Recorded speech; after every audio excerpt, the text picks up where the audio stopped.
Hello, everyone, and welcome to another episode of the FPL Newbies, where we are back with the UCL Fantasy. Since UCL Fantasy is also back after a 1 week break, where we have had a chance to reflect on our teams and see which changes we should make in our team.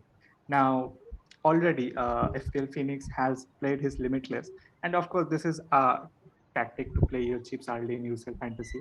This is, of course, much different to FPL.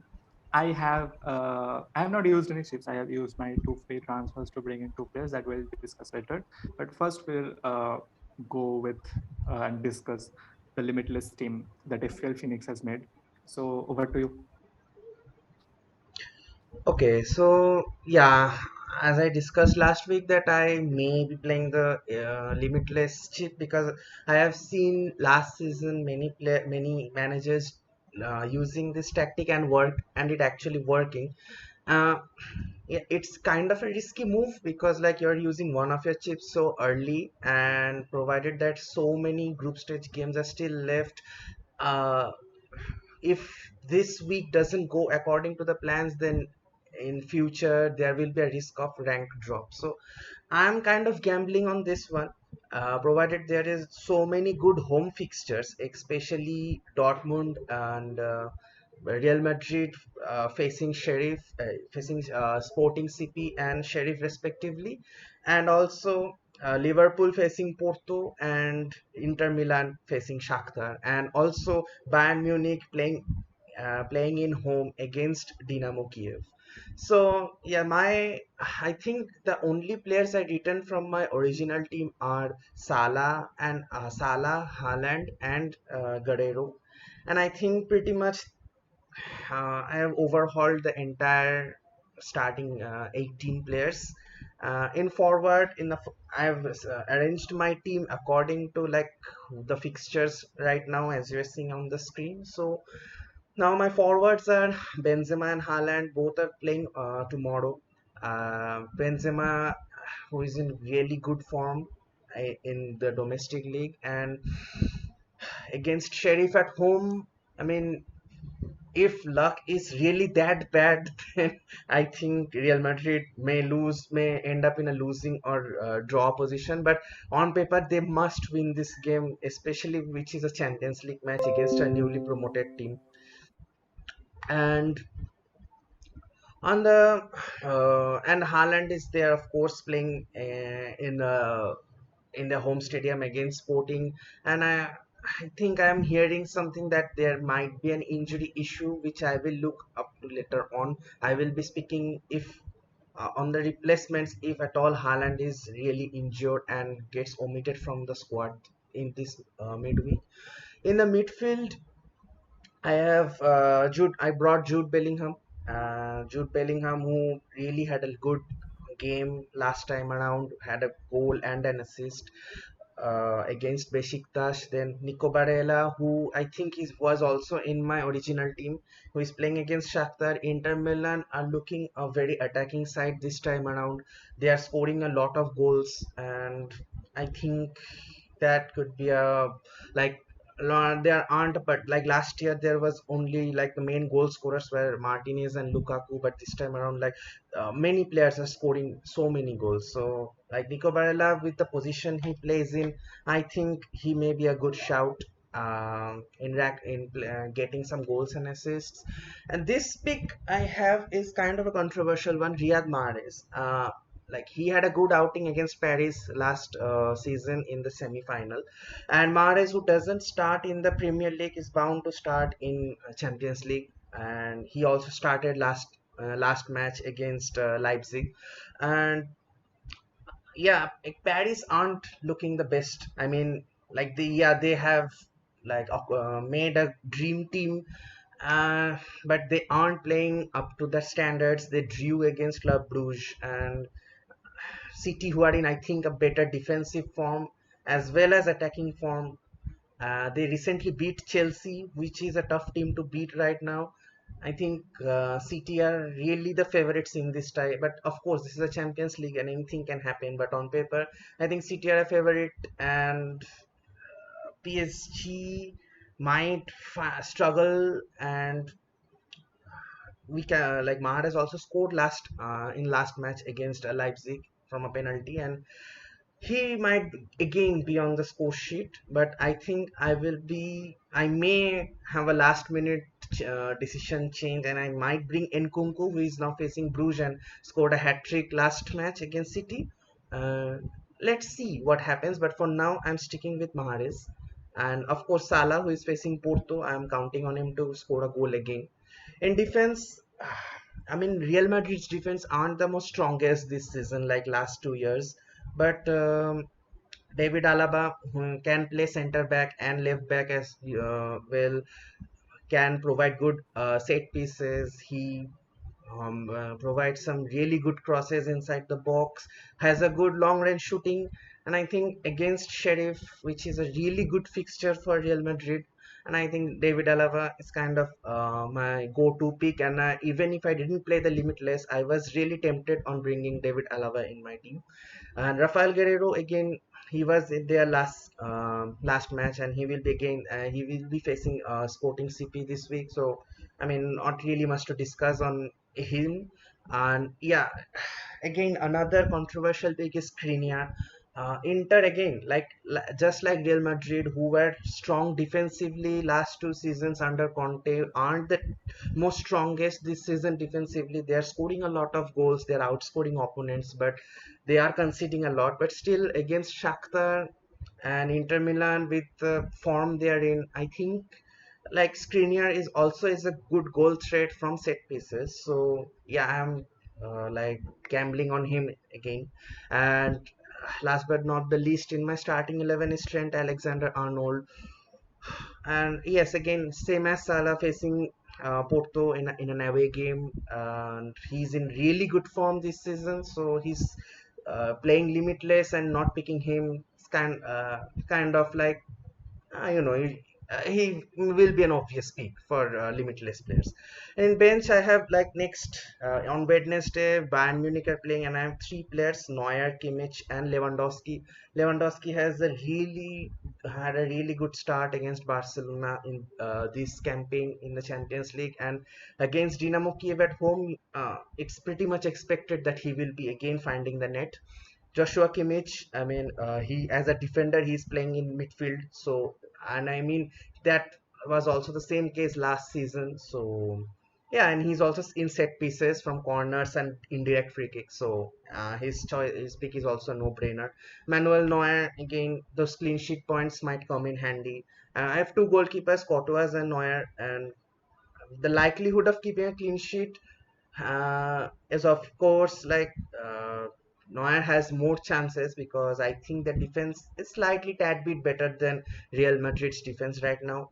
So, and last pick is Remo Freuler from Atalanta. Atalanta started well, and they are facing young boys in home. So, yeah, I mean, having an Atalanta player is not really that bad of an idea. So, yeah, this is my Limitless team as of now. The only picks I may change are Mahrez and Haaland if he's injured. Yeah, I mean, the fact that I most like about the Limitless, which is a similar chip to Freehead, except the main difference is that in Limitless you get unlimited budget. So Yes, I mean, it's like it's like a dream thing. Of course, in FPL with the Freehead, there is like you have to make it under the limited budget. You cannot cross the budget. So exactly. with the Limitless in UCL, you can just fill your team with stars. I think like talking about Real Madrid fixture. I don't think, like as you said, they will lose. There is the off chance that they may draw the match, which is why you have Alaba and Koto, and I think that will be some solid defense points for you. I don't think they will lose. Benzema is a good pick. He has been in good form. He Yes, has come to the rescue of Real Madrid many times in the La Liga matches. So I mean, his performance in the Euro was also great. So he is becoming that talismanic forward for Real Madrid. So I expect him to score at least a brace in this match, considering Real Madrid attacking output was quiet against Inter, and Inter was also quiet. But yeah, what impressed me in the Inter versus Real Madrid match is both of those teams, as you said, were defensively solid.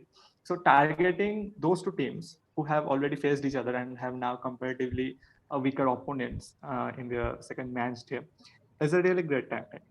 And Haaland, as you said, in the off chance that he's injured, I think I mean, Ronaldo is a pick, but Manchester United is kind of going through something, and they Yes, are facing they're Villarreal. facing Villarreal, and Real Madrid drew against Villarreal.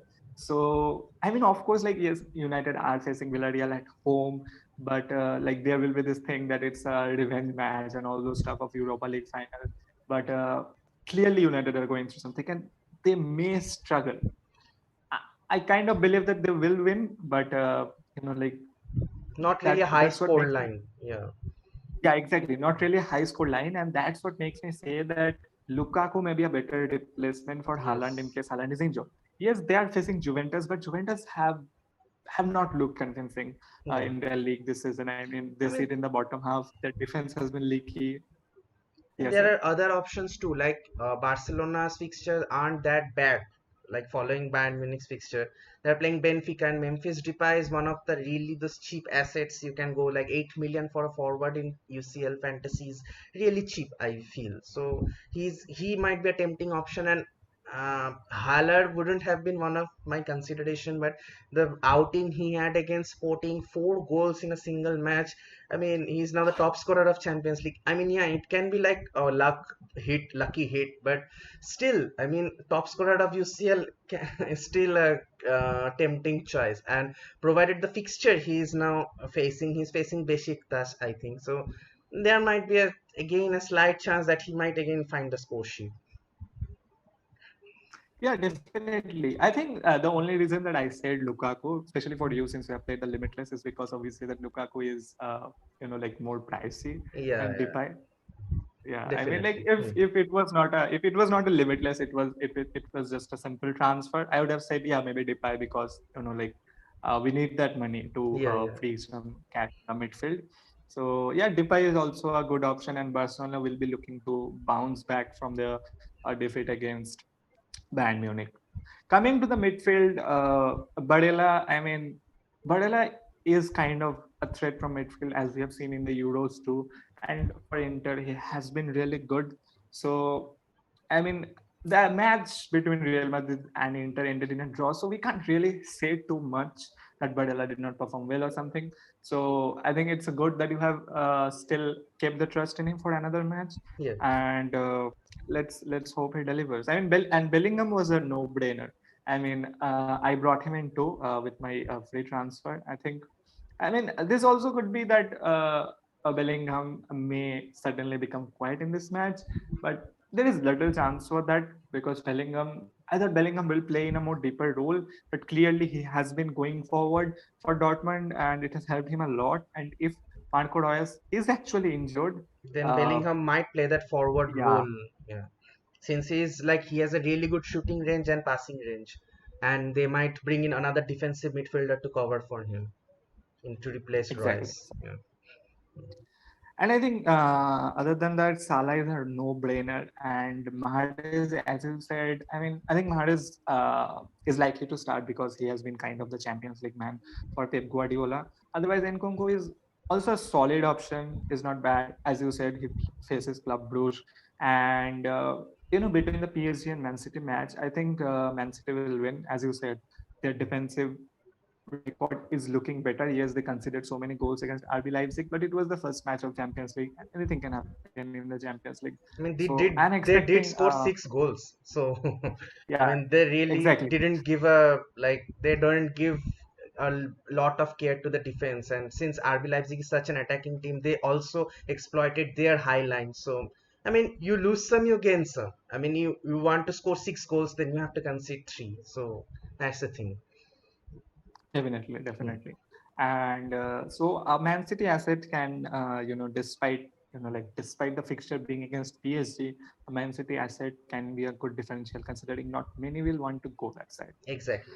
Coming to the defense, as you said, Alaba. I had Alaba in my first draft, but ultimately removed him at the last moment because he is Yeah. a bit pricey.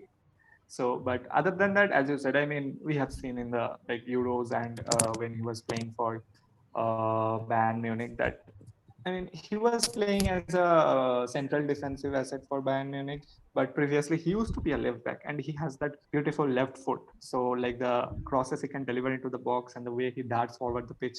In terms of being an attacking prospect as a defender, that is a really solid pick. Kuredo, as we discussed last match too, and Skriniar, I think like as an Inter asset is good. Inter, I think I am backing Inter to keep a clean sheet this match day. So that is also a decent pick. Trent Alexander-Arnold, I think he will start. I mean he has to start. I know like he had that illness, but he had already played in the Brentford match, and I don't think there is any reason to rest him. And they also don't have a decent backup. I mean Robertson, you can say that he has a chance of being rotated for Simicas, but Trent Alexander-Arnold, I think, is a more nailed on as a defender. Yeah. Courtois also like similar, as you said, Real Madrid defense. I think he will keep a clean sheet. I think like one problem that you may face with having such a strong bench is that suppose like Courtois and Alaba both get a clean sheet, so you might face a good headache that whether to bring on a Neuer or Kimmich I or mean, not. yeah, So that that will be a gamble, but I mean, I don't feel like the first 11, all of them will deliver. Like that's too good a dream to come true.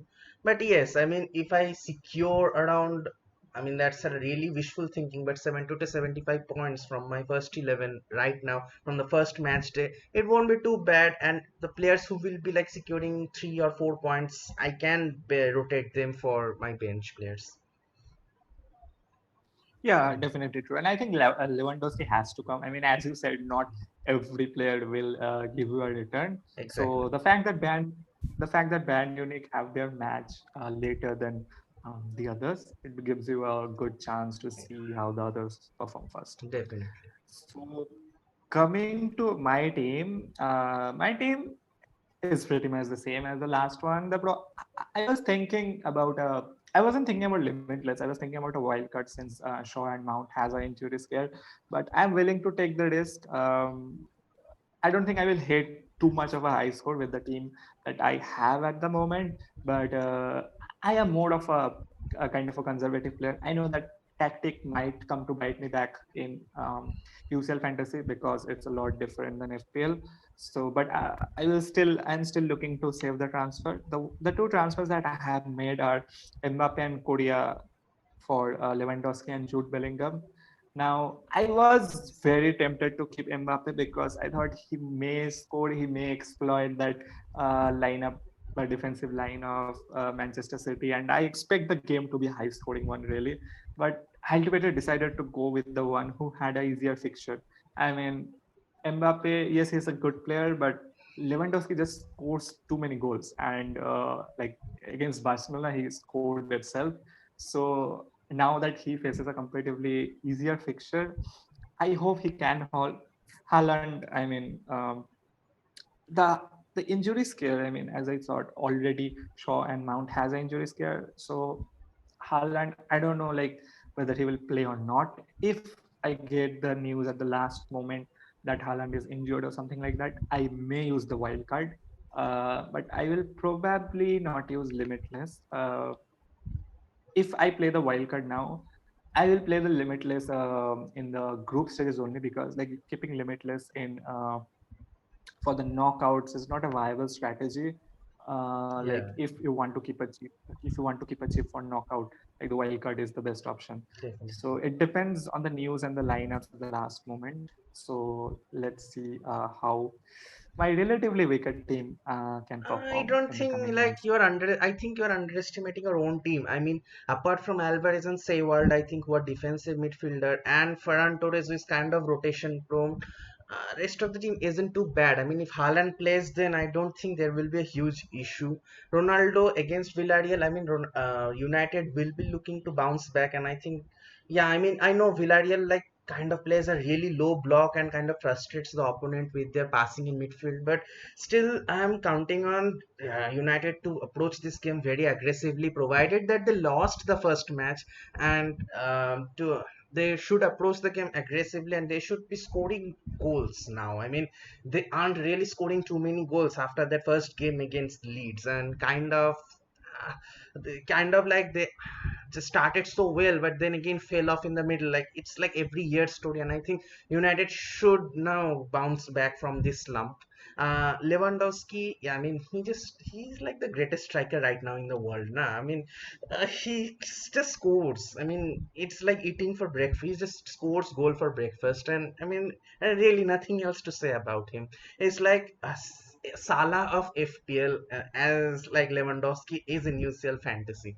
Yeah. So yeah, Bellingham. I mean, yeah, there's every chance that he might blank, but provided if Royce stays injured and if he remains out of the squad, Bellingham might play that cam role that Royce plays, and he really is a good shooter of the ball and also a good passer. So yeah, you never know. He might grab a few assists and goals himself. And the defense really actually is looks nice. I mean, Trent, he has possibilities of returning. Aspilicueta against Juventus. Yeah, I mean, Juventus are a difficult team on paper, but they are not playing the best football, and breaking this Chelsea defense is kind of. I know they lost against City, but I don't think they will let that happen again. Munier, Yeah, and he, Aspilicueta will also play right wing back because I think yeah, Reece James was injured in the last match. exactly. So, him playing right winger, he already provided an assist last in the last match, and yeah, he's really good going forward. So he might give you some points. And Munier, he already delivered last week, and I think he has again every chance of delivering again. Wellington, I think he's a basic task. I think that's the only weak link in your defense, and Ajax on paper should win the game, but Besiktas aren't that bad of a team. They were really playing well against Dortmund, but like they aren't that doesn't have that really good finisher in front. And yeah, I mean the goalkeepers also like Bonu against Wolfsburg. Sevilla drew or won their first match. I don't exactly remember. I think that. Sevilla, I think Sevilla won because Bono did not keep a clean sheet. Oh yeah. So yeah, against Wolfsburg away match is a tough match, I know, but I think I mean it's still a Yeah, and good since option. Wolfsburg drew the last match, I Yeah. mean, yeah, I think like I'm hoping for the draw because like I don't have any Sevilla attackers. The only concern that I have with my team is I feel it's a bit unbalanced. Like I have to Yeah, rely on some players delivering more than the others. So exactly. I may have to like sort out this issue in the coming match days, but not currently in this one. I would like to like assess more. I mean, the So really big yeah, concern I think is Ferran Torres being a rotation player. If he was I think nailed, I think Torres. Yeah, I uh, think Torres will play this match day at least because I he think was he was benched. rested against Chelsea most Yeah, likely. Yeah, definitely. so I So think he will play against PSG, and I may like shift out Torres in the later stages. I mean, Torres also has gone quiet after that haul against Arsenal in FPL. yeah, So yeah, I mean, let's see. I mean, Gabriel Jesus is in the form of his life at the moment. He's like scoring everywhere and yeah, kind of going unnoticed. And City and PSG both have good fixtures after this, like two easy fixtures. So like it will be a major concern, not concern. It will be a major headache for me whether I want to hold on to Torres or not. So let's see. definitely. So yeah, I think this is good enough for today. Let's see how the Limitless goes, and wish you all a very good match day too for UCL Fantasy. Thank Yeah. you for watching. Thank you, guys.